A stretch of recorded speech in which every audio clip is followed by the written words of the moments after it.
The following is a high-five moment from highfivecasino.com. I won! Yahoo! Private, put down your phone. This is the Army. Sarge, High Five Casino is a social casino. It's on your phone. Goes wherever you go. I win free spins, cash, prizes, free daily rewards, over 1,200 games. I won again. Platoon, present cell phone. High Five. High Five. Casino. Casino. Win at highfivecasino.com. High Five Casino is a social casino. No purchase necessary. Void where prohibited. Play responsibly. Conditions apply. See website for details. High Five Casino.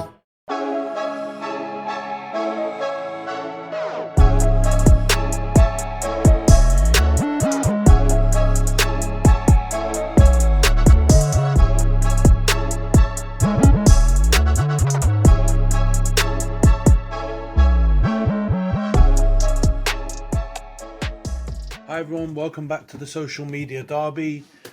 I would normally start off the episode saying we got a really good one for you this week, but obviously there's an elephant in the room.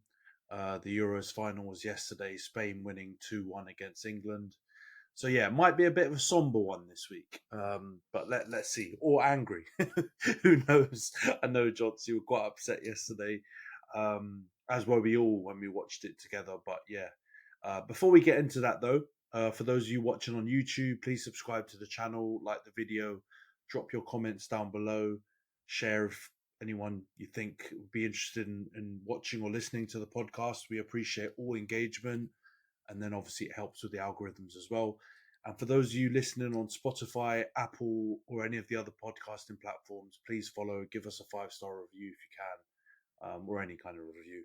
We take constructive criticism as well. So just, yeah, get engaged and involved with the podcast as is much appreciated. But let's get into it, Jonts. How you doing, mate? Have you recovered? Feel any better than yesterday? Or are you still feeling a bit down in the dumps? No, I'm not necessarily down in the dumps. Just a bit disappointed, obviously. And then, I mean, a lot of the content I consume is also football related. So, it's just a repetition of the same stuff over and over again. So I'm watching something else today. I can't be bothered to keep hearing about Southgate and England and all this stuff. So I'm feeling all right though. Other than that, mate. Yeah, I agree with you. I've purposely tried not to watch too much football content after the game yesterday. Got home pretty late and then just straight to bed, up for work, and have tried not to think about it too much so that we can obviously talk about it now, but also we can all predict what the media conversations are going to be, right? So hopefully we can try and delve into things with a little bit more nuance and not follow all of the kind of sensationalism that's gone on around right now. Everything's Southgate, everything's Kane. There seems to be a bit of a Jude agenda that's going on pretty strong as well from the stuff that I haven't been able to avoid. I'm seeing some things out there trying to kind of, point fingers at him, or it looks like he might be the fall guy, which, again, very predictable by our media. But let's get into the game then, Jonts. As I mentioned earlier, Spain won 2-1. The first half wasn't the greatest. I mean, we were on the edges of our seats, obviously, I think, mainly because it was such an important game, but I don't think the game there weren't loads of chances, right? I think Spain obviously dominated the ball. We knew that was going to happen. I guess the only slight surprise was how we set up. So all of the broadcasters and every team sheet I saw when the lineup got revealed was us playing with that kind of Christmas tree type formation. 3 at the back, 4 across midfield, and then Jude and Phil Foden behind Harry Kane. But when the match actually kicked off, and for that first half, it looked a lot more like a 4-4-3. Todd Bowley style 4-4-3, 4-3-3. With Jude kind of out left, and then Foden as like the most advanced midfielder with Saka on the right. So it was a change of formation, because against Netherlands, we definitely did play that Christmas tree formation for the most part of it. And it was, like we discussed, probably England's best performance, at least for the first half anyway. Spain obviously didn't have loads of chances, dominated the ball. I think the best chance probably fell to us, really, and that was a half chance. Phil Foden at the back post off a free kick. But second half, completely different.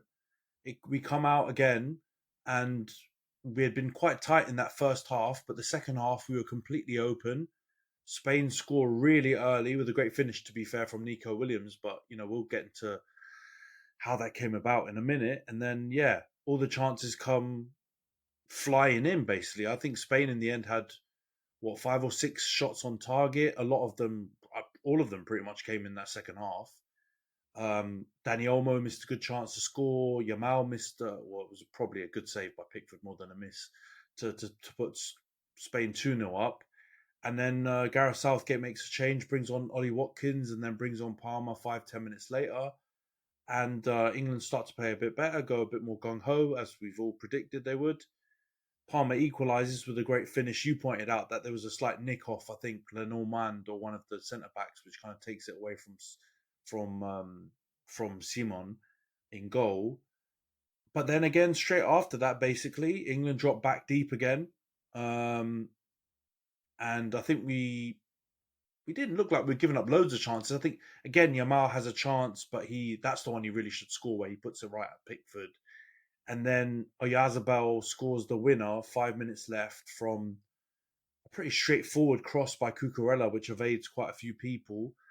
Tight offside, but the semi-automated system shows that Oyarzabal was just onside. And then England start going for it again. Great corner by Palmer. Declan Rice rises. I don't know, I'll ask you in a minute. Maybe he could have done better, but he gets a good header off and the goalie saves it. Gehi, follow-up header. Amazing clearance off the line, to be fair, from Olmo to make sure Spain stay ahead. And the rest is history. England lose 2-1. Spain have become the most winningest Euros champions in history. 4 Euros they've won now, more than Germany. England's still yet to win any. So before we get into any of those big issues, mate, maybe we can touch on some of the questions first in this case. Do you think Spain deserved to win? And what was your kind of reading on the game as a whole? Yeah, I think they definitely deserved to win. I think it was not a fully one-sided game or a dominant game or any way, but they definitely had the better of the chances. They had the better of the possession. They had quantity-wise, a lot more than we did. We did well to stay in the game, obviously. The Cole Palmer goal was really well worked. Saka to Bellingham to Cole Palmer with a good finish. Obviously a little bit of a deflection, but you got to take what you can get here. And really outside of that, I think they just really kind of showed, I'm not going to say the spirit or anything else or quality really, but I think they just showed how a well-trained and coached team, even with slightly subpar players in certain areas, can outwork and outmaneuver a team that's not really putting things together properly, right? And so, I think the major point I want to make is that I think Luis de la Fuente's got to take a lot of credit, because I think first half it was much more even. They probably still had a slightly better chance of it in the first half, but in the second half when they came out, obviously Rodri's injured, big thing to have to deal with there. He makes changes at good times. He makes changes in the right way. He clearly comes out and tells them to be a lot more aggressive in the second half. You see a lot more line kind of breaking passes. You see a lot of kind of ability to break over that press and then get into really just like one-on-one type situations or 4-on-4 situations where, we looked a bit shaky. And I think if you look at the goals, it all comes in the same kind of way. It's like it's not when we're pushed back and we're doing like a low block type defending. It's not when we've got 11 men behind the ball. It's when they're able to progress the ball up the pitch quickly with 1-2 touch passing and break open a little bit of space so that somebody like Nico Williams has got a shot at goal, or somebody like Cucurella in this case has got kind of a free cross into the box, which is obviously good quality, and then a good finish from Oyarzabal. But I think overall, it just kind of showed that the coach knew what to do to unlock the team. And I think, again, we fought valiantly to try and get back into the game. If Olmo's not on the line in that last one, or if Unai Simon doesn't make a good save in that last one, it probably goes into extra time. So overall, I think England really did well to battle back despite some of maybe their tactical deficiencies. But I think overall, Spain had the better of the game and did deserve to go home with something. So I can't complain too much about it. And Yeah, I'm not fair sure enough. what you feel, but like, yeah, I think it was kind of, it's probably a result that reflects the game well.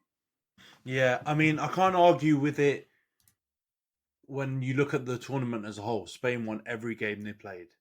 Don't get me wrong, they definitely were fortunate in a few. Like, I think of that Croatia game where they won 3-0, and Croatia actually had quite a lot of chances. And that could have easily been a draw.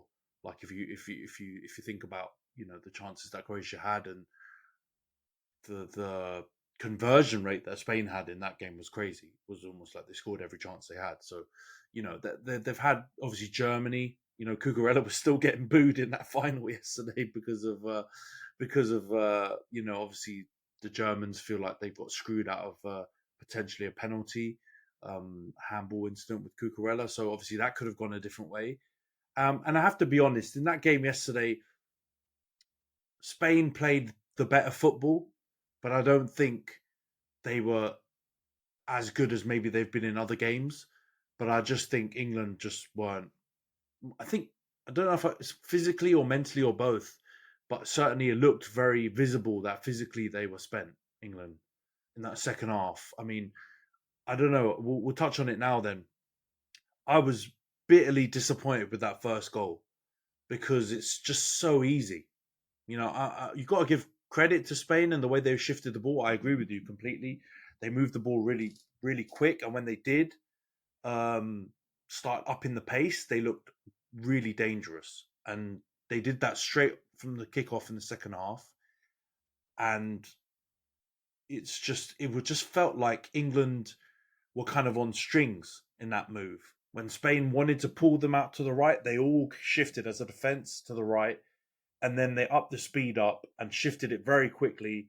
Yamal out to Nico Williams, and the huge gaps, and he tucks it away. But I look at our defense, and in particular, I don't want to do a pylon type thing, but Kyle Walker positionally has proven in this tournament that he's not the answer anymore, and that we need to look at someone else at right back. And I think we've talked about it on previous pods.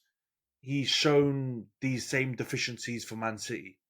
And okay, they still win the league, they still win a lot of the trophies, so it gets swept under the rug. But for a team like England, who don't have that same track record and that same winning mentality and that like kind of culture of winning, those mistakes have proven costly. And they could have proven costly in previous rounds if it wasn't for overhead kicks from Bellingham and Saka scoring great finishes from the edge of the box.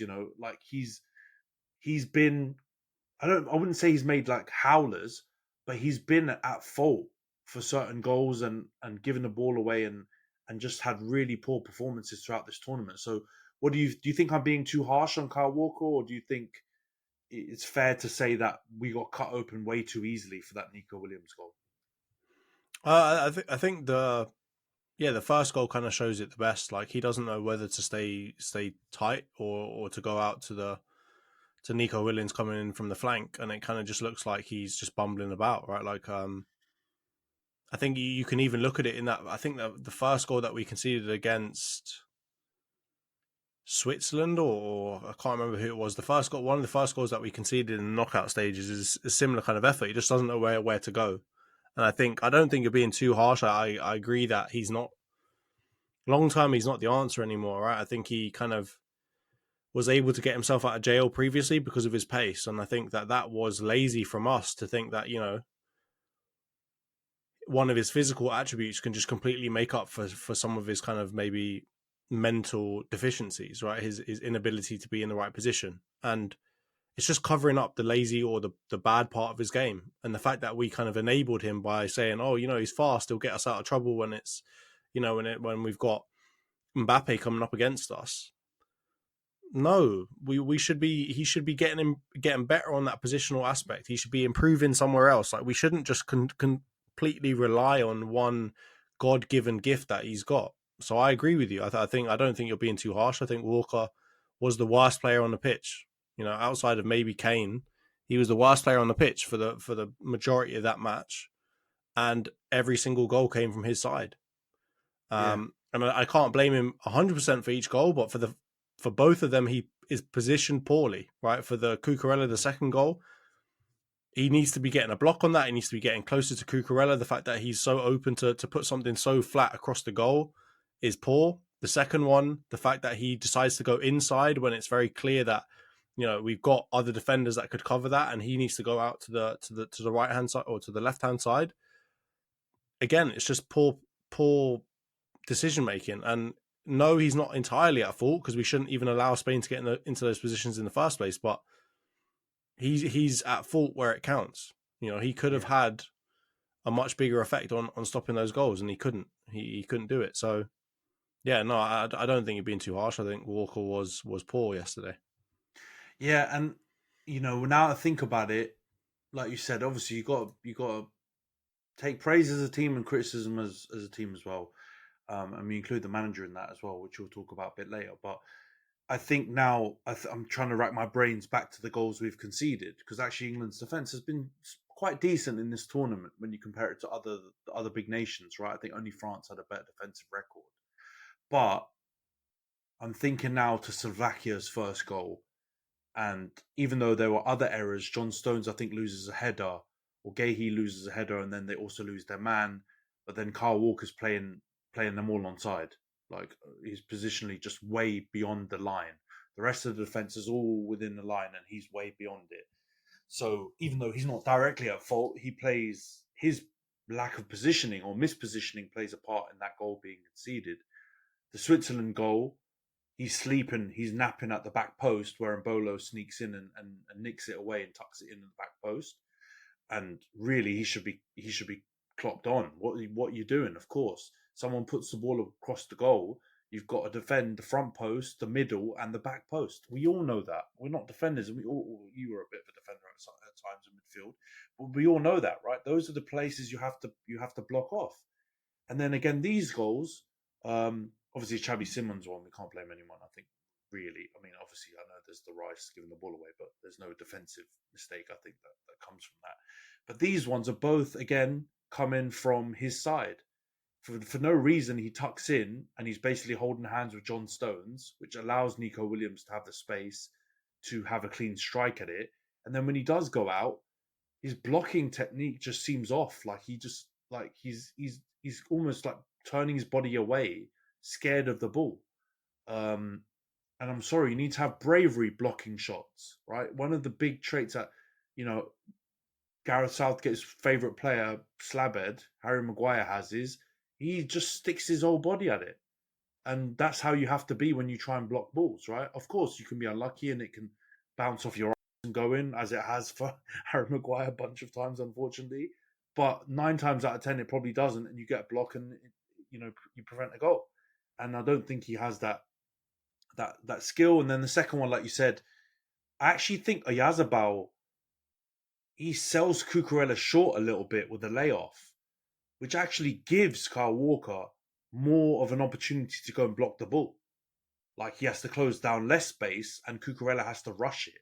And still somehow it gets beyond him and through and right in the middle where, you know, Gahey's got no chance to try and stop Oyarzabal getting to it because he's got a run on him.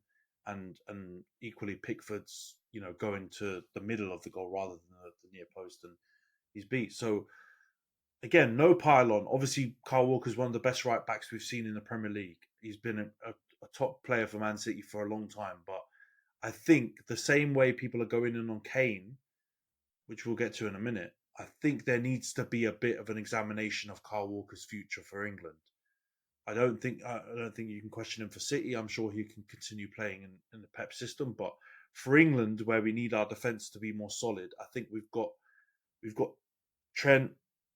They should be calling up Ben White to try and get him back, because I tell you what, Ben White would have been closing those shots down, no problem, right? That's one thing we know defensively. Ben White is really strong. So yeah, I just think we need to look at that area as someone to improve. Let's get on to the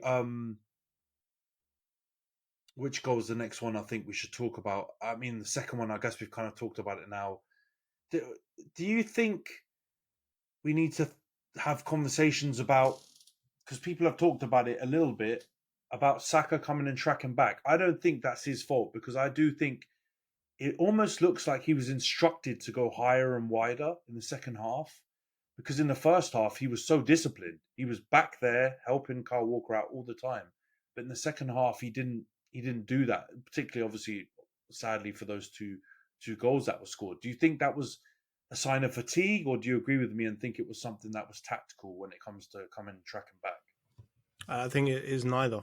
I think when you break quickly away from a press, who's going to be left over in the other opposition's half? It's going to be all of your attackers that are trying to press. And we're doing donut football like Man United, where our attackers push up and then our defenders stay deep, and we open up that portion between the midfield and the defence, and no one's anywhere near it. And I think in those cases, that's what's going to happen. Like, Saka can't literally just stand next to Walker the whole time. Like, he's supposed to be doing a pressing job, and this just goes back down to the way that the second half changed so much, right? Like, in the first half, we were able to get all 11 men behind the ball a lot of the times that Spain were on it, and they couldn't break through us in kind of a low block, right? And they were trying a lot of things that just weren't working. The second half, what did they do? They started playing the ball 1 touch, 2 touch, quickly, longer, maybe not like long balls in terms of like aerial long balls, but they kept playing the ball quickly across the floor, breaking through lines. And when you do that quickly enough, you give the opposition no time to get back behind the ball. And I think in the case of tracking back, that only works when, let's say, for example, a Grealish gets the ball and he stands on it for a second. And by that time, you're able to get your left winger, right winger back into position and try and help out Walker. There's likely going to be someone overlapping in whatever direction. So Walker and Saka have got to, kind of coordinate who's going for what. But you give them time to recover, right? Tracking back, it's not going to help you when you've like broken through 2 lines of both our attack and our midfield so quickly, and there's no time for anything. And it just seemed, what I kind of saw in my head, it was very like Man City, Man United type of football, where like we were Man City trying to push them deep, trying to do whatever here, trying to press them high. And then they just broke one pass across. They get it into Yamal, they get it into Olmo, they get it into Fabian Ruiz, they get it into Williams, they get it someone quickly, and then they just play forward and they exploit this place before we've got time to get back and recover. So I don't think really Saka had any chance of getting back for any of those things, because I think they did it so quickly that our team had nothing, no way to figure it out. And it also contributes to the fact that Walker didn't know where he was supposed to be. When you do things that quickly, when you're playing quick football, you confuse the attack, right? With enough movement of different parts of the field and enough movement of the ball, you can, it reminds me of like the magician game, or the trickster game, where they get a ball under a cup and then they start moving all the cups really, really quickly. And you have no idea at the end of it which cup has the ball anymore. And that just seems like what happened to Walker over and over again. They moved the ball quickly enough movement, enough distraction. Walker didn't know where he was coming or going. And so that's where I see it. I don't know if Saka can do anything else unless we just go ultra defensive and we kind of sit back a lot more. Maybe Saka can help out. But Spain just completely tactically outclassed us in that second half. Yeah, no, I hear you. And you're right, because it's interesting, because for me, though, I hear you completely. I feel like it's actually a combination of all the things, though, because I think if Spain play quick and Southgate has given some sort of instruction to the wingers to be more adventurous, and then our defense are slightly fatigued, whether it's mentally or physically, it opens up space on the pitch. Yeah. It culminates in what happened. So, yeah, I think it's very harsh on Saka. I think he was doing his darndest in the first half to try and come back and track. And then I agree with you, when things start to spread and stretch and Spain start playing quicker, he doesn't have the opportunity to come and track back, right? Because he's basically doing 2 people's jobs as that kind of winger, right? With that task, he's got to go forward and create stuff, but then he's got to help Walker. And if they break quickly, and you've been told to be a bit more adventurous, you cheat a little, like 1% more, then you're basically finished. You have no chance to get back. And I feel like that's not a criticism even on Southgate, right? In terms of the being tactically adventurous, that's what we want, right? But obviously there were some other flaws in the tactical approach that I think it wasn't just adventurous though, it was reckless. Right, it's like the Ten Hag strategy that we talked about before. When one part of the field is good at one thing, you get them to press, and then the other side of the field, you don't have confidence in them being quick enough, so you just let them sit back. It's a reckless way to play. You're giving them space, and I can't remember who it was that said it. It might have been I can't remember anyway. But football is a game of time and space, and we gave them so much space in the second half. We allowed them to exploit the space in the second half, and we had no way to deal with it. So if we were going to play this high line adventurous football that he wanted to have with Saka and Bellingham or whoever's playing on the left wing playing out wide, that's totally fine. But you've got to tell your defenders to be more aggressive too, and they've got to push up the pitch. And I've been complaining about it the whole tournament, how spread out our players are all the time. I feel like we think that we've got the ball in our hands and we can just throw it over the top. We can't. This is a game where most of the time the ball is played on the floor, and we are literally 5-10 meters away from each other at every point of the game. And that's why you see Pickford hammering it long over and over again. With Spain, you very rarely saw that happen unless they were on the counter and they were breaking quickly forward. And even then, you'd see the defenders all push up as one. Maybe not as quickly, but you'd see them all push up closer to the halfway line or to wherever else. And we weren't doing anything like that. And that just is the biggest indictment I can say, is that, like, it wasn't a unit. We didn't look like it was a team of players. It looked like it was 2-3 different groups of players trying to chase after shadows the whole time, whereas Spain really looked like a group of players that were playing as part of one strategy or one tactic. We didn't. And that is, again, it's mostly second half, because I think first half we were a lot better, but second half, once Luis de la Fuente made that change and kind of changed the way they were playing and how quickly they were moving, we just didn't recover. And again, it's just Southgate's passiveness. He just lets it go past him, and then 15 minutes later, he figures out what the guy's trying to do. Yeah, Luis de la Fuente wasn't like waiting 20 minutes and then bringing 3 players on. He was doing one at a time. Every 5 or 10 minutes, he was bringing someone on and changing up the game, keeping us on our toes, and we had no defense for it. Yeah, I think who deserves some credit, right? Which I haven't really heard too much in like friend circles and stuff when we've been talking about the game, is Zubimendi. Because when that Rodri substitution happened, I remember all of us were like, bloody hell, like, this is a good chance now. Rodri's obviously their big fulcrum in midfield, and along, has actually helped Ruiz play better. He's been their driving force. And there's no slant on Zubimendi. He's obviously, a good player. He's been linked with Arsenal, United, with a bunch of big teams, which shows the kind of caliber of player he is. But, Rodri's top class, probably the best in his position in the world. And, he's obviously now one player of the tournament. But Zubimendi is more adventurous with the ball.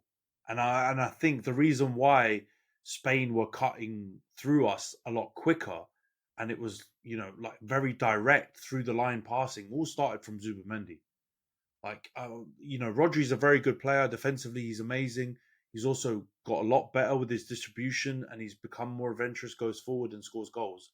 But he's not a conductor with the ball, I would say. I don't think of him that way, right? And I think Zubimendi sits in that kind of Xavi style. He's obviously nowhere near Xavi, right? But in the style where he's on the ball defensive midfielder, playmaker, deep line playmaker, and he helped Spain break those lines quickly and create those overloads in the different areas, which eventually gave us so much problems. And you're right. The best 35 minutes or 40 minutes of England's play was against the Netherlands, and it was Kobbie Mainoo right next to Phil Foden, right next to Saka, in little triangles, close to each other, playing the ball off each other, sucking the Netherlands midfield and defence onto them and springing. And then all the spare men who had space to isolate Netherlands defenders and midfielders were able to actually hurt them. And Spain did that to us. And we were the suckers in that second half. And I hear you, man. De La Fuente... Also, just look at the goal as well. Like the goal that we scored, it was a triangle between 3 players, basically, right? It's a player moving off the ball over and over again, right? Yeah. You heard me when Saka got the ball. I thought, Saka, you've messed this up, mate, because you're hanging on to it for too long. And no one's making moves quick enough for you to get something to them. But luckily, Bellingham makes a late run, gets one. The Saka plays it a little behind him. but you've also got Cole Palmer coming in. So again, it's people moving as a unit. They're moving in tandem with each other, kind of predicting where the other's going to go and where they might end up being. And it's the same thing you can say about the Olmo, Williams, Yamal, Morata trio, even with Zubamendi into it. They were all moving as a unit. They almost always knew where the other person was going to be. We weren't doing that. And it's very difficult to do that when somebody's 25 meters away from you. You can't figure out where they're going to go, where's the space in behind them. We unfortunately don't have players like that, like the Perlos, where they can see space a mile away. The only player that we've got that can do that is Trent, and he didn't get on the pitch for 1 minute. So from that point of view, again, it's really just an indictment of how a unit plays versus how, a disparate, separated kind of team plays. And we got overrun. And I think what you said, overloading, is exactly the right word. They knew when to overload where. The only time we did it was for the goal, and that was it. Right? We moved the ball quickly, 1-touch, 2-touch football, sprung surprises on them, but also moved as a unit, right? And that was the only chance that we got to score. And that's where we actually had them scrambling. Like that point, we had them scrambling. I know the set piece was obviously different, but set pieces, if this is how we're going to play, set piece is the only chance we got. Yeah, and in set pieces, I would expect us to kind of dominate them. We're English. We're the kings of set pieces, right? Like we're kings of the air. So but open play, they taught us a lesson. Yeah, no, and I agree with you completely. And I think, not to make excuses, but you could see the benefit of having time with players in the national team, because De La Fuente's played. I saw some stats before the game was played where a lot of the players in the squad were actually from the youth setup that De La Fuente had managed throughout his 10-year period with the Spanish FA. So it's no coincidence that there are a bunch of Spanish left-backs better than Cucurella.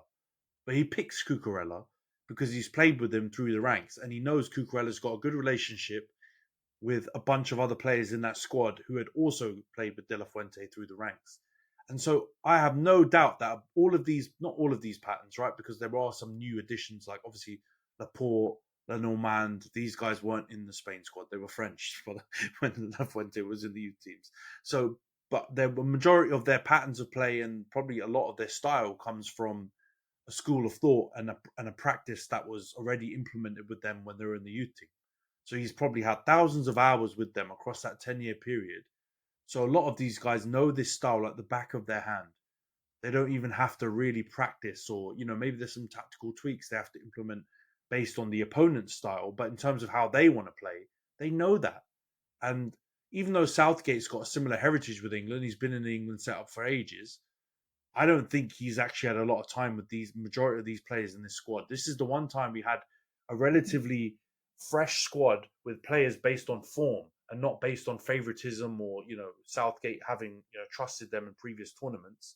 And the one negative is when you get against a team that are well-oiled, like you've said, that are a proper team, you're going to be relying on moments. And we've done that against other teams of a lesser quality. And this was just one step too far. And to be honest, we just didn't create the moments as well. Like, I think the Palmer moment was great, but like you said, I don't think that was a moment. I actually think that was a decently worked goal. But we didn't have another superstar moment, unfortunately, in this game. And it was our downfall, alongside, obviously, Spain's great play. I think they won it as well. I don't think it's a case of England losing necessarily. Let's get into the player ratings then, Johns. We'll try not to spend like 20 minutes like we did on it last time, but let's go through the players. So we'll start off with Pickwood. How do you rate his performance out of 10? Do I think he could have done better for any of the goals? I think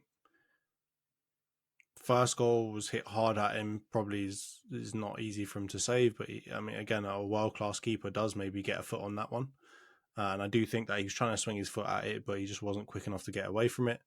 Second goal dives the wrong way, but again, I can't really blame him. It's like it has such a short reaction time. So I'm going to give him like maybe a 5 or a 6. I'll probably settle on a 6. I think it's probably harsh. It wasn't really his fault as to how we performed. Yeah, I agree. I'll probably give him a 6. I think he made some decent saves as well. We can't forget that. He made a couple of good saves, one from Yamal, and then he made the other saves that he should make. So he was left out at sea for the 2 goals. I think I agree with you. First goal, maybe a top class goalie or a goalie who like is particularly strong with their feet, maybe could have saved it. But other than that, I think it's not one where you say he could have done better. I think it's just is what it is. So I'll agree with you. I'll give him a 6 as well. What about Kyle Walker then? 2. Absolutely poor. Yeah. No, I mean, I'll give him a 3, but no, he was poor, man. He did nothing going forward, really. Yeah. Made a bunch of mistakes, just poor positionally. It might not be on the eye like the most obvious mistakes to make, but man, how experienced is he? How old is he for him to not know where to be? Like, I think Pep must have been looking. Pep, I guarantee you, Pep is on the phone to someone from Bayern or whatever, saying, "You sure you don't want him? Please take him off my hands so I can get someone better in, because this guy's useless." Don't forget, last season there was also a period, and the season they were going to get rid of him. No, but also that Walker was out the team, and he was playing a Akanji right back, and he was playing Stones right, and he was doing everything to not play Walker right back. After last night's performance, I wouldn't be shocked if he did it again. Yeah, no, absolutely. I'll probably give him a 3. I think 2 might be too harsh, but that's probably just a build up of how frustration with his tournament as a whole. I think maybe as a tournament as a whole, he might have been a 2 or 3 as well. Let's go on to John Stones then. General John Stones, what are you going to give him? 5.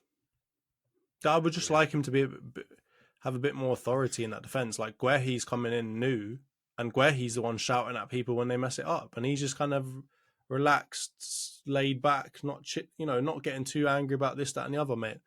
And we need a throwback to some 90s English centre backs, because there's not enough character in Stones for me. But I don't think he put a foot wrong necessarily in his performances. I don't think he was horrible. I think he was pretty average. So I'll give him a 5 maybe.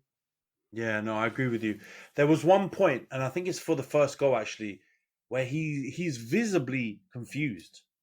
Like his body's turning left and right. He doesn't know which direction to go, and he's completely bamboozled. And Guehi's in the right position. Shaw's the one who's also doing it, but I understand that, because he's his man who's running inside of him. He's not expecting it, so Shaw has to flip from outside to run in because he has to track Yamal. Guehi does the right thing to come and try and help his man out. John Stones is the one who doesn't need to also come over, and then he gets so confused. And I don't think his overall performance was poor. I think he made a couple of good blocks. He came out with the ball quite well, especially in the first half. But I agree with you. He should be the A defender, the A side defender, right? And he doesn't play like the A side defender, right? And that's the biggest indictment, I think, on his tournament and his performances, was you needed a leader in that defence. And I agree with you completely. The reaction I saw from Mark Guehi afterwards was of a defender who was trying to lead and get a bloody grasp of that defence, because it was losing its head. And that should be John Stones. So performance-wise, I don't think he was poor at all. But, he needs to do more, man. And he can't be contributing to the malaise. He has to be the one to pull us out, or help us pull us out as a defensive unit. So I'll give him a 5 as well. Guehi then, I'll start with this one. I'd probably give him a 7. He might be the only one I would give a 7. And it's not because he was sensational, but he did make a couple of important blocks. He did come and try and clear balls out. I think there's one time where Morata ran off his shoulder. But again, there was no pressure on the ball, and he was a sit and duck really to get run off. He was quite lucky it was Morata and not Yamal or someone else with a bit more speed, because otherwise he would have been finished, and it would have made him look really bad. But maybe I'm being too kind on him, but I just feel like he was the defender who actually put himself about, again, tried to help settle the defense and get the whole team going. And for him to do that off not many appearances for England, and I think it's his second big tournament, but the first one playing properly, I just feel like he's probably one of the only players who comes out of this game with any credit. What do you think, Johns? No, I'm giving him a 6, man. Again, I think based off the expectation we have for him, you probably give him a 7, because you're giving him a little bit more credit based off what you expect out of him. But I don't think we were defensively a great unit yesterday, and I'm not really comfortable giving anyone from that back line a 7. And before anybody calls me out for being biased, wait until the Arsenal players get on this list, because you're going to realise I'm not being. So I'm giving him a 6. Fair. I do think it is. He might be a 6.5 at best, and maybe a 6 is the right way to round the numbers up for this game. What about Luke Shaw then, Johns? How do you feel he did? I think it was decent in the first half, but in the second half, I don't think it's his fault. But whatever tactic he was being told to do was useless. Like the fact that he kept coming so central, it wasn't good enough, man. Because I think a lot of while the chances weren't finished necessarily on the left-hand side, they were coming from approaching on the right-hand side, which is his side. He's supposed to be closing those down and stopping them as quickly as he could. And it's not entirely his fault again, but just too much space and time. So, I mean, yeah, from my point of view, I'm going to give him same as Stones. I'm giving him a 5. I don't think it was... Yeah, it's not a performance I'd want to see from him over and over again, and I don't think he'd be proud of it. I don't think any of those defenders would be all that proud of yesterday's defensive performance. Yeah, I thought he was good first half. I think he kept Yamal quiet, but the second half, a combination of the tactics, and he looked absolutely like he looked spent. By about 65 minutes, he was blowing, and I feel like he was asking them to try and get subbed off just after Palmer scored in the 70-odd minutes or whatever. He was desperate to come off. But for some reason, we didn't get Trippier on quick enough, or whoever's the replacement, and it just prolonged the pain because their wingers kept going, young sprightly lads who just seemed to have a lot of energy, and our both fullbacks were sitting ducks, and Luke Shaw was getting twisted up. Not in terms of he wasn't getting twisted in and out by skill or anything, but the speed of passing in between him and Stones, him and Gehi, and the lack of tracking back, yeah, he got exposed quite a lot in that second half. So I agree, I'd give him a 5. What about Kobbie Mainoo then, Johns? Again, I think he was decent on the ball, but I think defensively you saw that not only him, I'm going to say the same about Rice, they were both out of their depth, man. They didn't know what to do, especially in that second half. I think, again, I can't fully blame them. I think Southgate also should be giving them direction on where they're supposed to be and what they're supposed to be doing and what their mandate is. But they were just losing their men too quickly. They weren't figuring out where to be. They weren't decisive with their actions. And I think, at least from Rice, I see he's got that Gallagher-esque type of he's just going to throw himself around and see what happens when he's confused, right? With Mainoo, he's young. He doesn't have enough experience yet, and he's not the kind of player that's going to just throw himself around and stuff like that. He's a lot more kind of relaxed in general. So, I mean, from my point of view, maybe a 4, but probably a 5. I think a 5 is fair. I don't want it, actually, not even a 4, because Rice is going to be fucking that or below. I'll give him a 5. I think he was okay. He wasn't great, wasn't terrible, but he was definitely a hell of a lot better than Foden, and he was a hell of a lot better than Rice. But that bar is really, really low. So I think a 5 maybe. Yeah, I agree with you. I'd give him a 5. It wasn't his greatest game. And to be honest, Spain did a number on him. It was clearly obvious that they looked at that midfield and went, if this guy gets the ball with a bit of space, he's going to break through our lines. And we cannot let that happen. And so really, it was a bit of a compliment to Kobbie, really, to be honest. Because he really had, I can only remember 3 or 4 times obviously he did a lot more, but I can only remember 3 or 4 times that he had the ball. And 2 of the times he gave it away, because he was being pressed by about 3 guys. And so, I'm not absolving him of any. And no one was moving off the ball.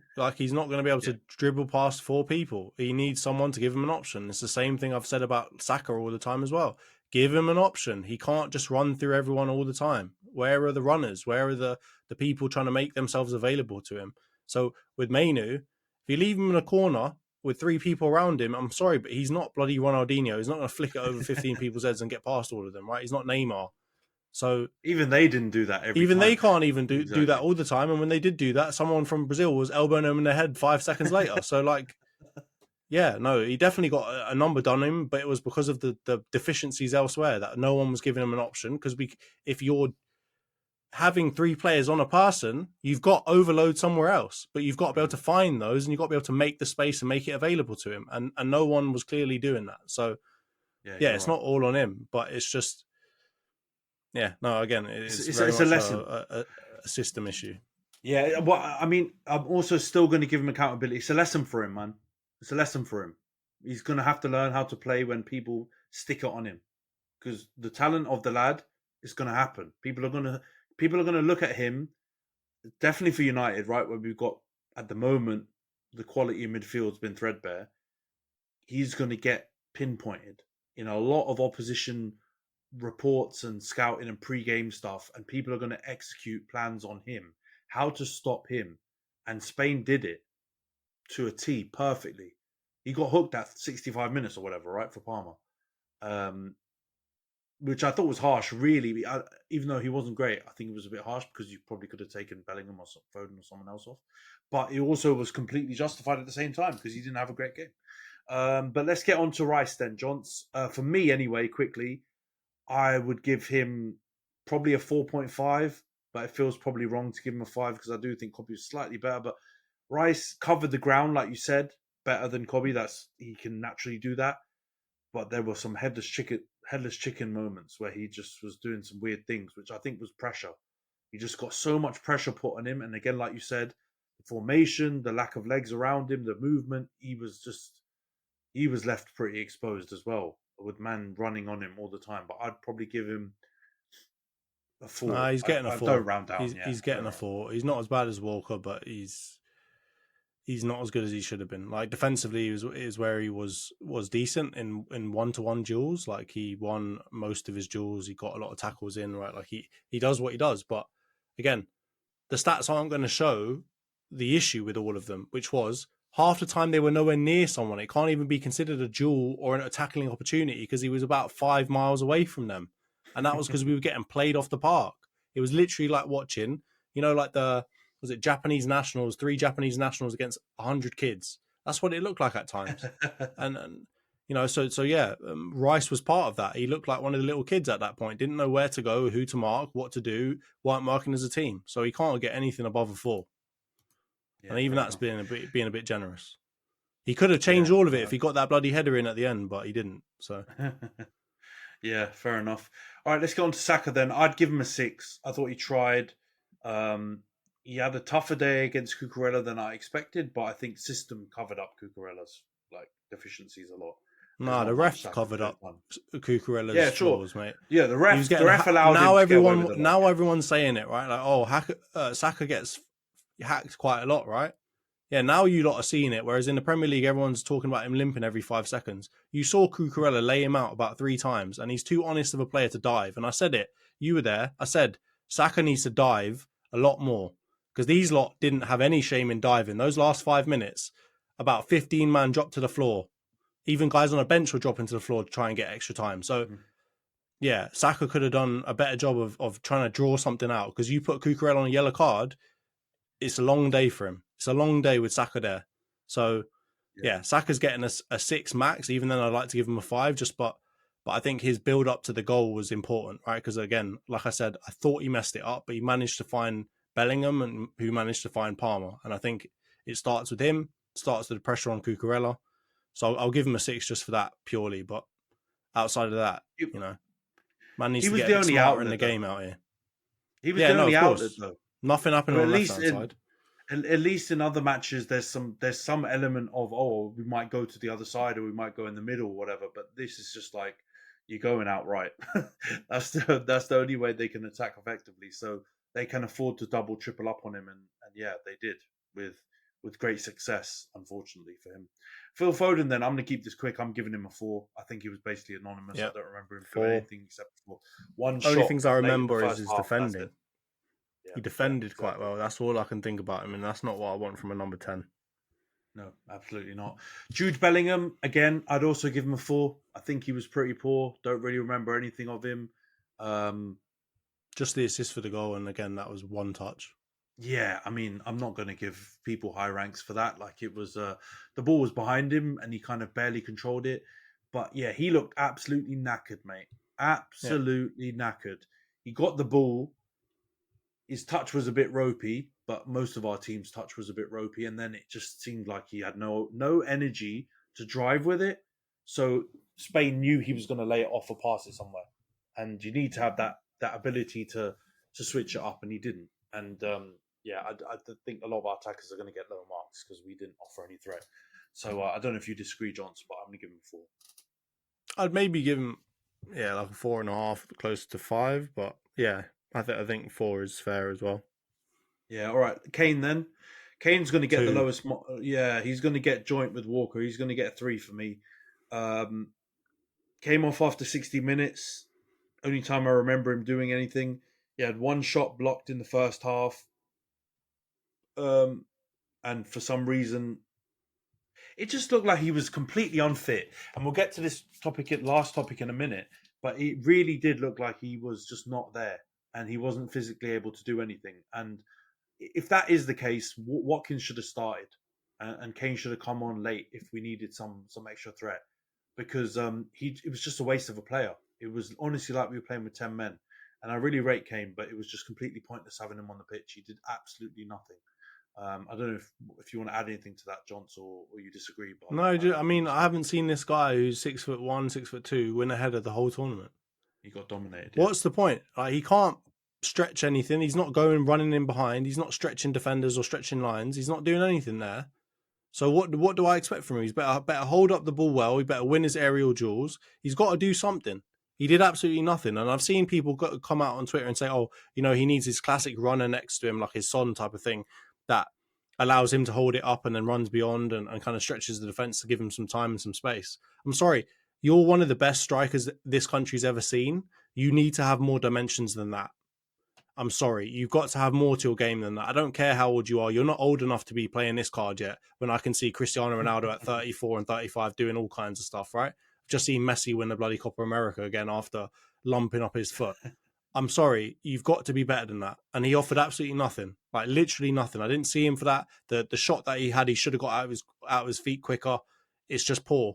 So in that game, he literally offered nothing. He may as well have not been there at all. I'd prefer to have just us start with 10 men because it was just too easy. Like Laporte and Normand are not the greatest defenders we've ever seen. It's not Cannavaro out here and Yap Stam. These two Dons are not the best centre-backs ever, and he didn't give them a peep of trouble. Right, one of them's playing in Saudi at 40% every week. The other one, I hadn't heard of until this tournament, which is maybe a slight to myself, but I'm sorry, Kane, top scorer of however many times, European Golden Boot, this, that, and the other. What are you doing? Like, what have you got to offer this team? You're the captain as well, which he should never have been given if this is how he's going to be performing. It was poor. Yeah. He's getting a 3. I'd even like to go lower, but, based off the fact that he got subbed after 61, I'd even want to give him a 2 because that's how poor he was. You literally forced a manager that will never drop you to get you off in the 61st minute. That's how poor you are. But 3-2, you decide. It's all crap in my mind. Yeah, fair enough. I agree with you, mate. It was a very disappointing display from him. Let's go through the subs real quick. Watkins, I'll give him a 6. I think he didn't do that much. I mean, he obviously stretched a play straight away, and he was there. Like, I remember him playing. But in terms of he had one opportunity where like Bellingham kind of hit it to him quite hard, and he kind of tried to spin on it. Couldn't control it. Maybe he could have controlled it and shot, but that's what I'm expecting from a generational striker, not from Watkins. I'm sorry, but yeah. I don't blame him for that. Yeah, that was a half chance. Cole Palmer, I'll give him a 7. He obviously scored a goal. He was trying to link up. He was trying to do stuff.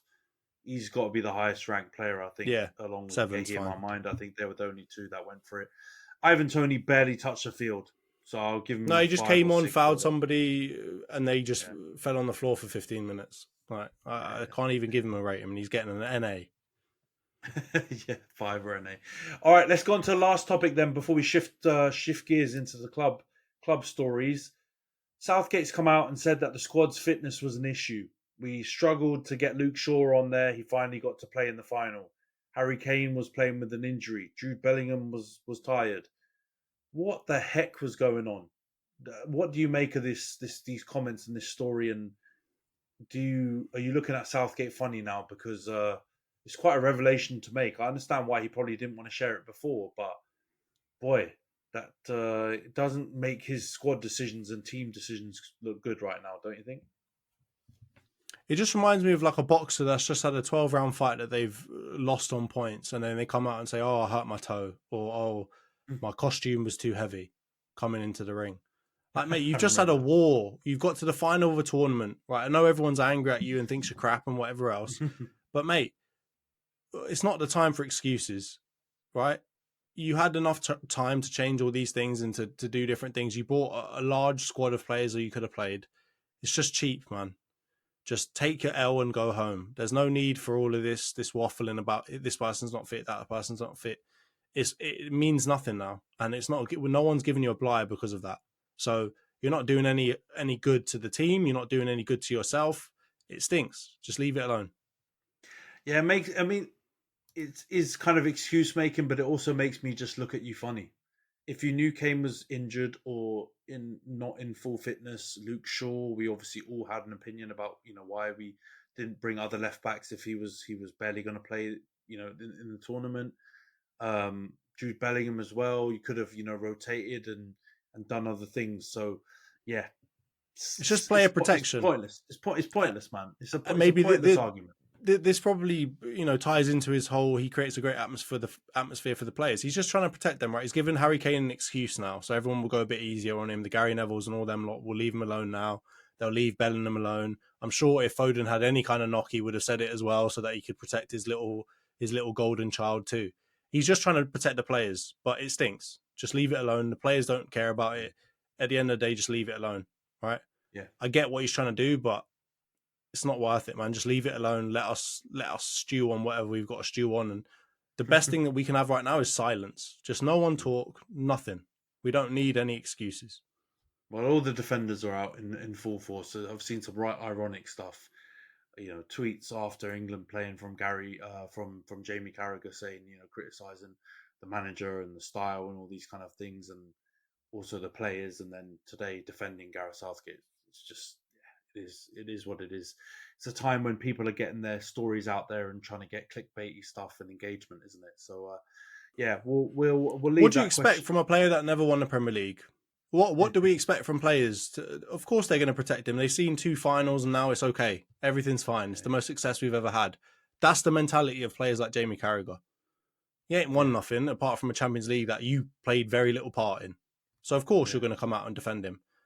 If you had players in that team that had won something for England previously, I guarantee you they wouldn't be coming out and defending any of this rubbish, right? Well, you see what Roy Keane's saying. Exactly. You see what Roy Keane, he wins things. Rhetoric. You see that other players from other nations who have won things over and over again, they come out and what do they say?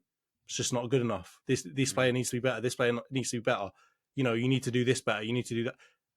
It's just cheap. It's what we expect as a nation. And this is where certain people say, oh, England fans actually want to lose. It's part of who we like, what we want to have a moan and this, that, and the other.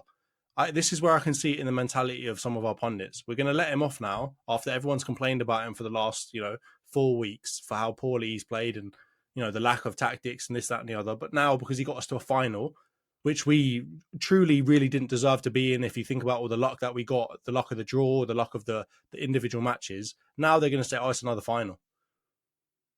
As if no one's going to remember how we got to the final and how we played in the final and the fact that we didn't win it. I guess we'll keep this question quick. You're not keeping Southgate for World Cup 2026 then, no? Honestly, no. I wouldn't keep him, but we got to be serious about this. We got to go and get one of the top managers in the world. I don't want to see Carsley or whatever from... I don't want to see him. I don't want to see Graham Potter. I don't want to see none of these guys. Get me. In fact, I don't want to see an English manager. I'm sorry to say, I was saying it to somebody else earlier today. Tell me one English manager at the club level that is dominating a league. Please tell me anyone. Like a top 5, top 6 league. Can you think of any English manager that's battering anybody in any of the leagues? No, not a single one. Pep, Klopp at the top of, and Arteta now, I guess, at the top of the Premier League. Not English. In Italy, none of them are English. In Spain, none of them are English. In Germany, none of them. Again, I can keep going on all day. None of them are English. Why is that? Why is none of these managers, none of these clubs putting their faith in the English manager. And as Well, a result, we don't have why any- would we want to? Why do we want to do that? Go and get Klopp. Go and get somebody, please. Right?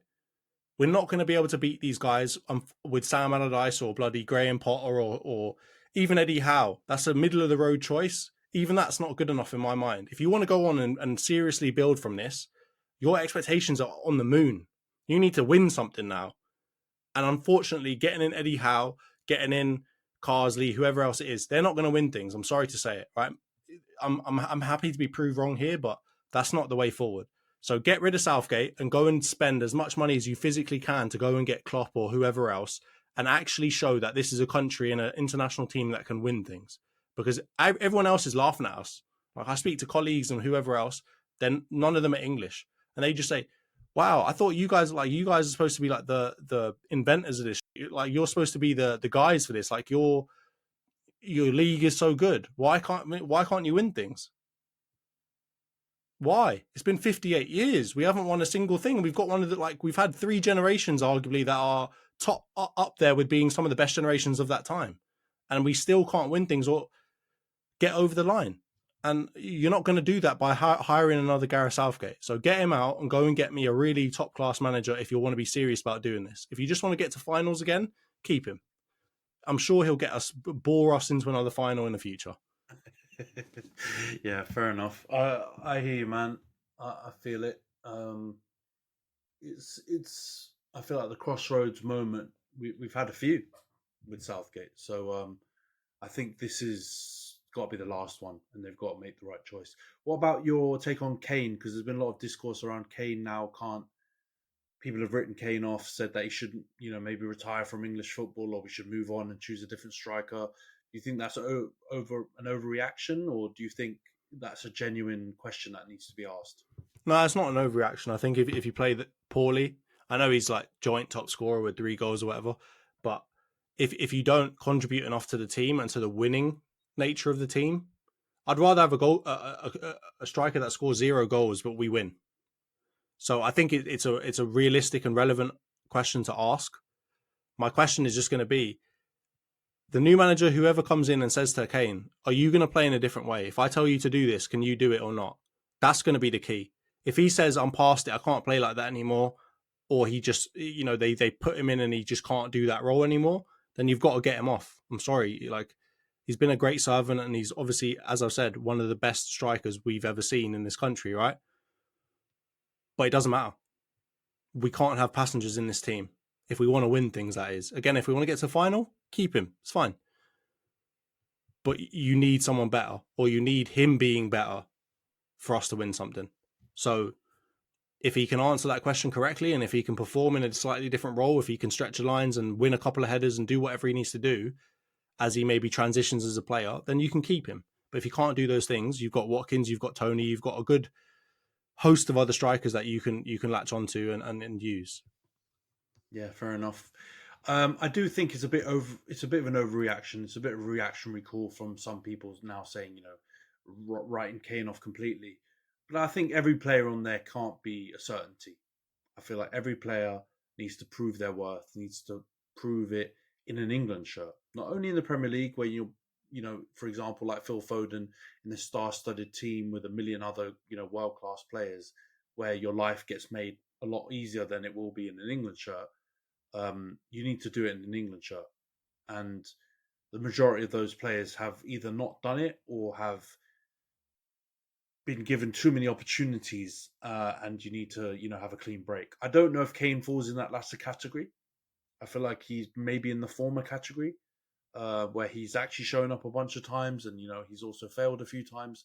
But I think if it is true about the comments about his fitness or whatever, which to be honest, I think it kind of did look like that, right? I'm not to give him an excuse. It did kind of look like he was off the pace, from the huge body of work of Kane.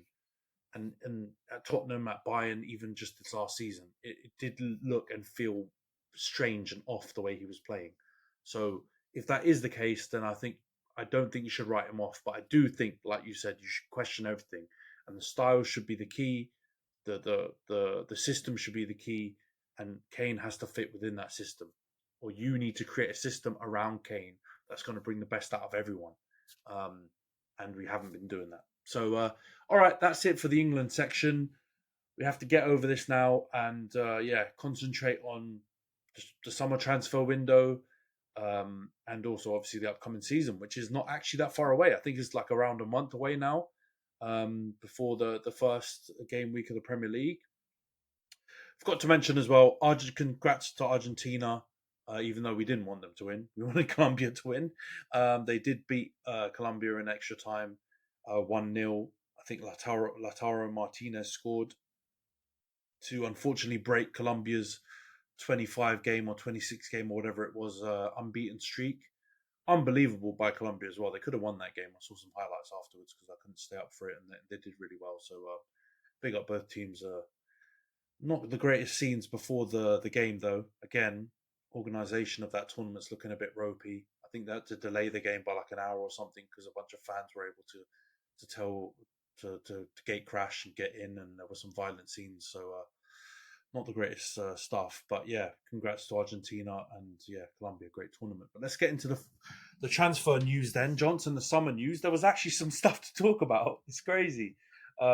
We've bought a player, we've sold a player. A player is apparently going to stay. We'll get into it in a minute.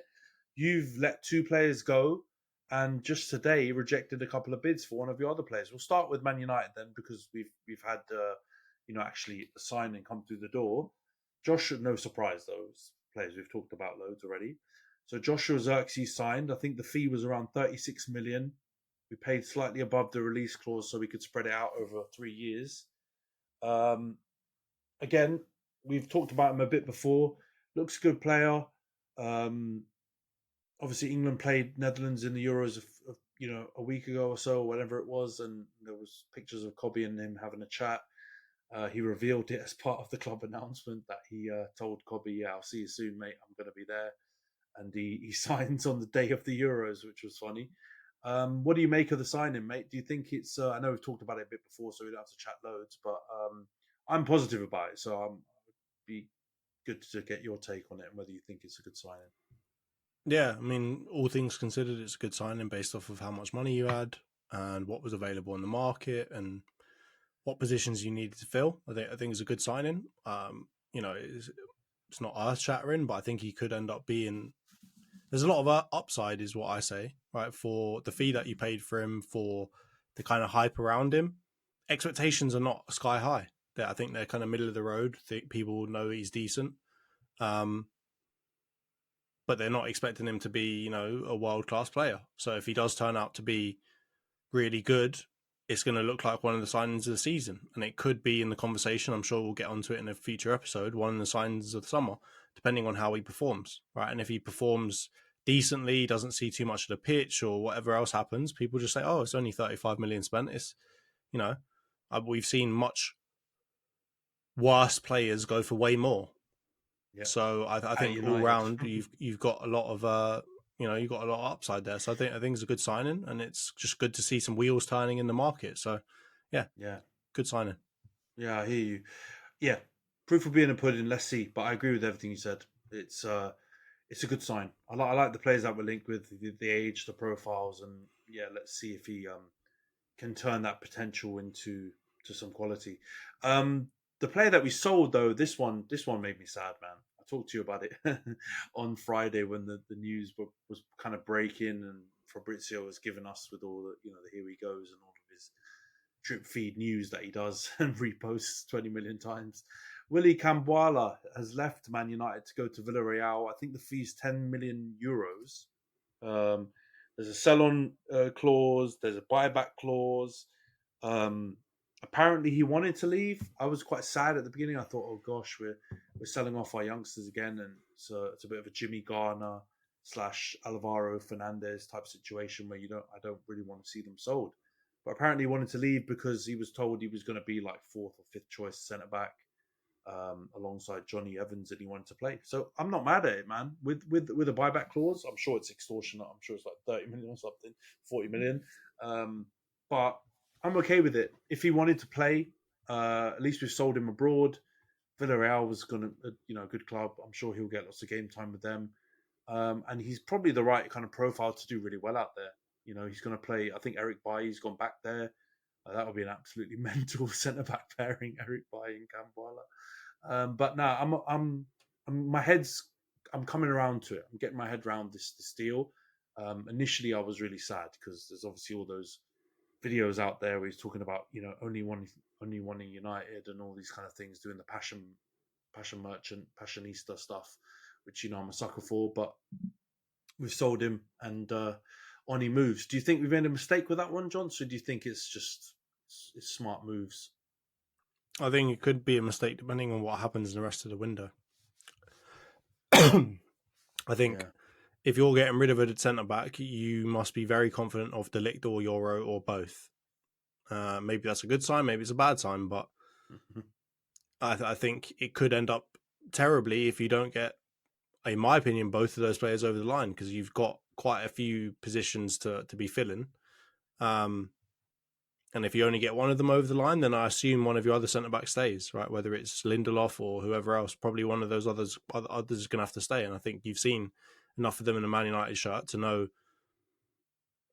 they don't cut the mustard. Whereas with Kambwala, you've seen a little bit of him in a Man United shirt and he's been relatively promising. But you could see him in the Man United shirt more and he could end up being way better. So I think that, again, the proof will be in the pudding. Give it 4, 5, 6, however many weeks is left until the end of the window.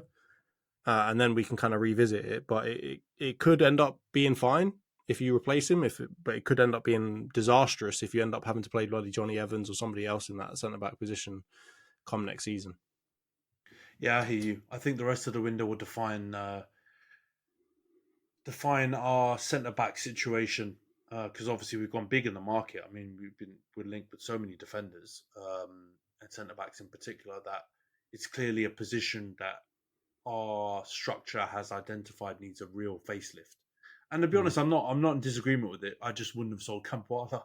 I would have flogged Maguire. I would have flogged Lindelof. I think he's probably the easiest to flog, and wages wise, he's the easiest to flog, and also you get all of the money is profit kind of thing, maybe. I don't know. Is he straight from your academy or did you buy him from somewhere else? We bought him, but we bought him when he was like 16 or 15. So so there you go. I think he still counts as an academy prospect. It's the easiest path, maybe not the smartest one. Who knows? Yeah, we'll see. We'll see how it goes. But I'm just happy for him as well. You know what I mean? He seemed like a decent lad. So if he wants to go and play football, I'm certainly not looking at him with any kind of side eye or anything like that. I think it's a good move for him. So good luck to him, man. I hope he kills it in Spain, and Villarreal, good club. So the last bit of Man United news, which we'll touch on, which is probably the most surprising, although I was shocked that Kambwala left, but I think this is probably even more shocking, is the news that broke, I think it was on Thursday, or maybe it was even Friday, that Jadon Sancho has turned up to training. That's not the shocking part, but has had clear the air talks with Erik Ten Hag. And apparently they've decided to draw a line under their feud or dispute, whatever it was, and he's now available for selection. I've got to be honest, Johns, I did not see this coming. And I don't know if this is some sort of tactical ploy to try and, make sure he doesn't lose some market value by, kind of pump faking all of the clubs that are interested that, we might actually keep him. But I really did not see any chance. I would have put this at, a 1%, maybe 5% max chance of this happening. So I'm really, really shocked that it's happened. I'm not like super angry or anything like that. My whole thing was always, it's got nothing to do with the fans, really. It's got something to do with Ten Hag and Sancho. And if they're okay with each other and they've apologized to each other, then I don't care. I've always rated him as a player. So it's just his attitude stuff and the fact he wasn't willing to apologize to the manager that made me really upset about his departure last season. So you know what? If Ten Hag's happy to move forward, and it is the case that this is not just trying to lie to the market to try and get a bit of money extra money out of Juventus or Dortmund or whoever's interested, then I'm okay with it. But I do still think there's a chance that is what's happening and that he's potentially still going to be sold. But it could also be the opposite case, that this has only happened because we can't sell him. And his wages are too high and the fee that we want is too high. But what do you make of this all? Because I feel like you're probably all Sancho'd out. We've talked about this so much. What do you think about this Yeah, man. development? I'm sick of talking about it, man. It feels like a bloody soap opera. We're doing bloody the Telenovelas. exactly right, and I've got to think it's just we can't get rid of you. You can't find anyone that wants to pay your wages. What's the point in feuding? Just say sorry, and we'll maybe you'll get a run out in the team, and we'll revisit it again next summer. I very much don't think it's to help sell him, right? Because what's the point? What upside really is there to making up with him to help sell him? Like, it doesn't mean people are going to be more willing to pay his wages. Doesn't mean people are going to be more willing to pay his transfer fee, in my opinion, right? Like, maybe it's PR and it makes him look like he's a better player, and so people maybe are willing to take the risk on him. But I don't think there's enough of that. You've had a whole 6 months or whatever of him just telling Ten Hag to do one. I don't think just because you've made up with him now that erases it from everyone's memory. We all know what happened. We know he's going to be a pain in the ass, and we're not going to buy him.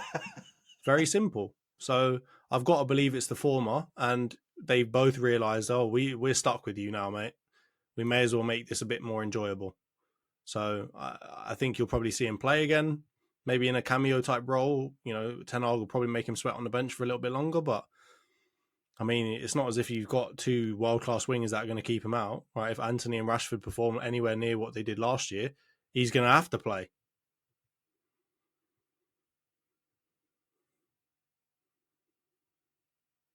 Yeah, I hear you. I mean, I even got a bit bored just talking about Sancho right there. I mean, it's just never ending. So I just hope either this is true and that's the end of this and he can just start playing now again, or he gets sold in the next 5 weeks and we can finally get over it. But either way, I really hope we're not talking about this issue going through into the season. But yeah, let's talk about Arsenal then. Your club, John. So you've had some action as well for once. It's been a bit of a quiet one for you, like we've said so many times on the pod. But you've had two players leave. So Sambi Lokonga has left the club and gone to Sevilla on loan, I believe, with an obligation or an option to buy for about 12 million euros. And Nuno Tavares has gone to Lazio, I believe, on a permanent for about 8 million euros as well.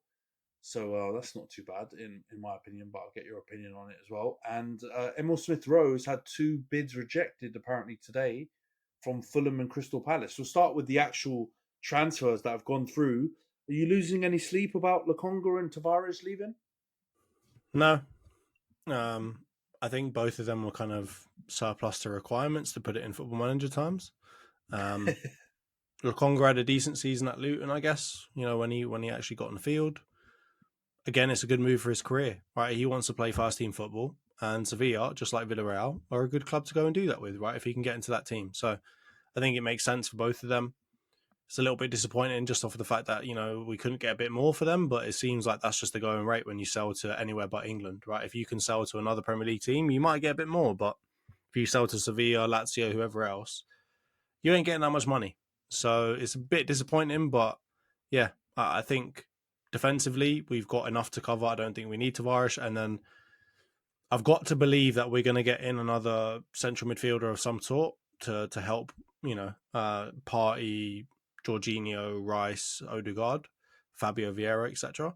So I can't imagine the Lokonga one will hurt us massively. I think he was he wasn't even at the club last time, but he would have been like last choice for that position anyway. So yeah, it's not heartbreaking really at all. But I do wish them luck, and I hope they do well in those teams, because there's been a number of players that haven't worked out here that have worked out more than well over there. So I wish them the best, and I think those are two solid clubs to go to, two real heritage teams that there's no shame in playing for them. So good on Yeah, them. no, I agree with you, and they're young enough to turn it around, man. Like I know 100%. they haven't quite cut the mustard at Arsenal, but Lokonga and Tavares are both early 20s. They've still got way long to go in their career. They don't have to be defined by these moves. It's no slight. There's been, like you've said, plenty of players that haven't been able to make a success at a big club when they go there so young. That's just part of the risk, but it doesn't have to define their careers. And I think they're both obviously really talented players, but for whatever reason, it just hasn't worked out. And like you said, yeah, really good opportunities. I mean, Sevilla are going to be, um, they've got big stadium with really diehard fan base, bunch of trophies in their cabinet.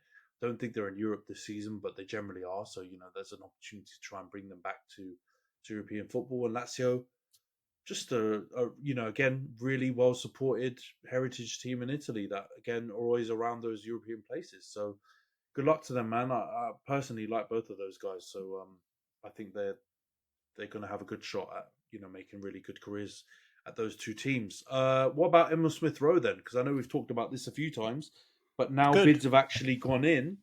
Fulham and Crystal Palace, bids rejected. I don't think any fees have been disclosed yet, but I think the asking price we talked about, or we read about, was like 25 to 30 million. They obviously can't have reached that number then.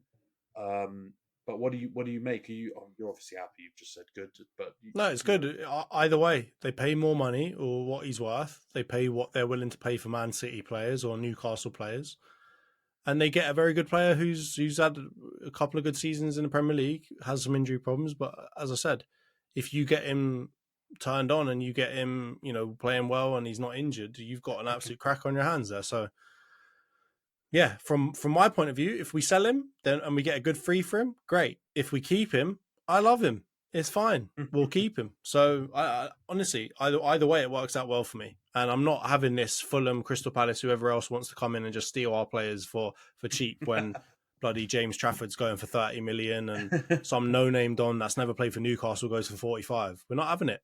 No, you got to pay, or go and raid the Championship or something, because you ain't getting ours for 5 million or whatever else you're willing to pay. We know you got money. Don't do this. Crystal Palace, you just sold Elise. Don't come around here saying you ain't got money. Yeah, that's a good point. A lot of these clubs, because of the financial strength that they actually have, and we know about, right? Because there's television money and all this stuff, guaranteed prize money. They can't really come in and plead poverty.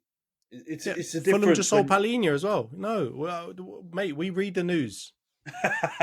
If you want us to not know that, then you need to go and get Fabrizio and kidnap him or something, because we can see, we can hear, we know how much money you got.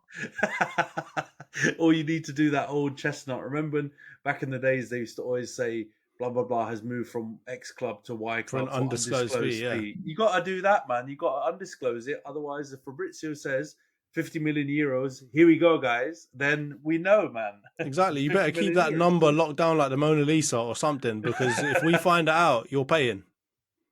Exactly. And both today's price is not tomorrow's price. I told you that, or not yesterday's price.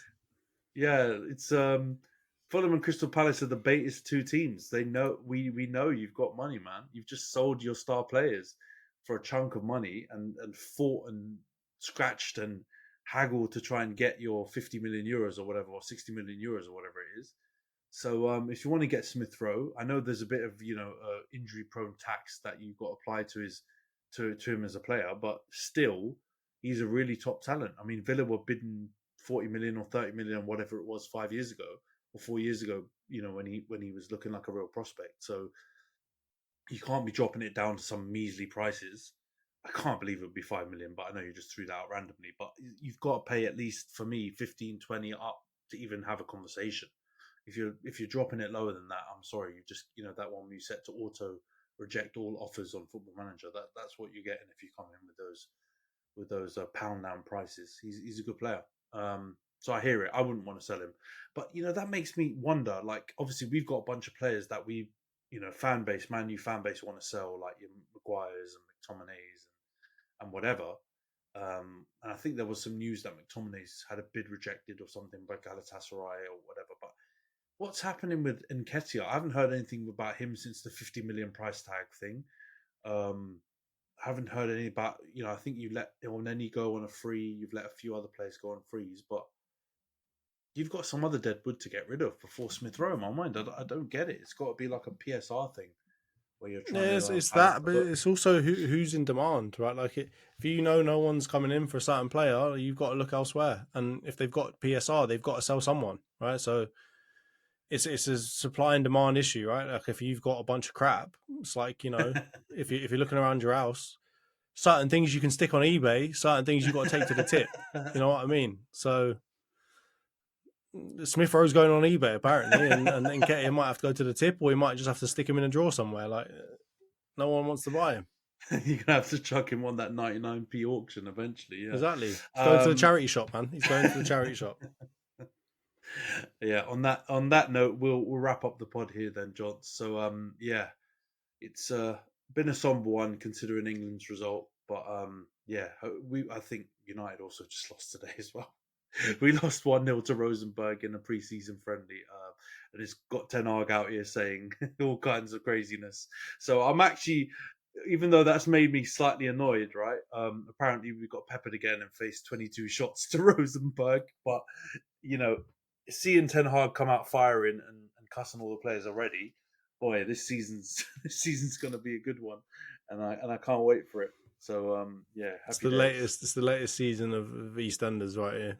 It's happening. Exactly. Yeah. All right. Well, we'll wrap it up here, Johns. Always great speaking to you, mate, and we'll catch everyone next week. Cheers, Ant. Cheers, everyone. Take care.